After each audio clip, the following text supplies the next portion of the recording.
Ali, ó, no túnel lá. Ai, olha lá. Não, ele pegou na mão. Ele pegou na mão de um. Não vi de quem que ele pegou a mão. Ai, que droga, não vi. Olha lá ele aqui. Quem tá? Quem tá? Não vi.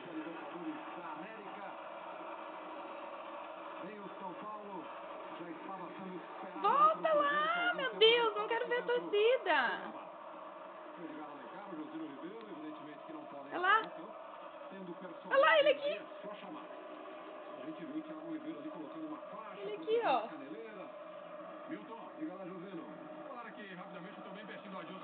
Ele deve estar tão emocionado. Ele deve estar tão emocionado. Não sei. Volta lá. Ai, que saco.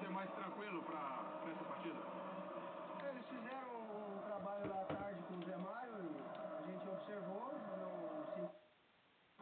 Ai, na Globo nem começou ainda. Escalada é a mesma formação do jogo do Mineirão, amanhã nós vamos falar lá do Leonardo, que volta.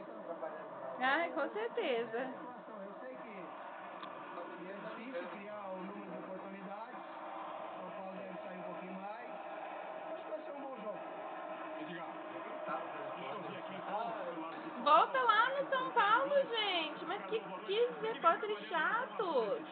A equipe mais forte que o São Paulo manda a campo na temporada, na sua opinião? É, a equipe mais forte. Cada jogo é sempre você tem uma sequência de jogos. Ah. Tem que usar o elenco. Mas hoje é o time que tem dado o melhor resultado.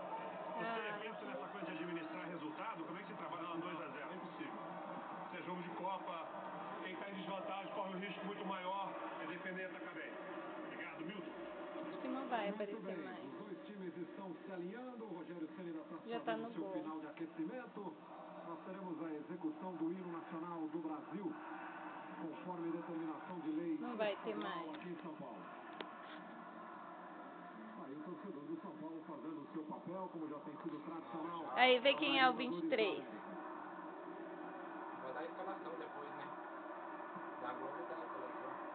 Os jogadores vão sendo saudados pela torcida. Coisa vai colocar só depois,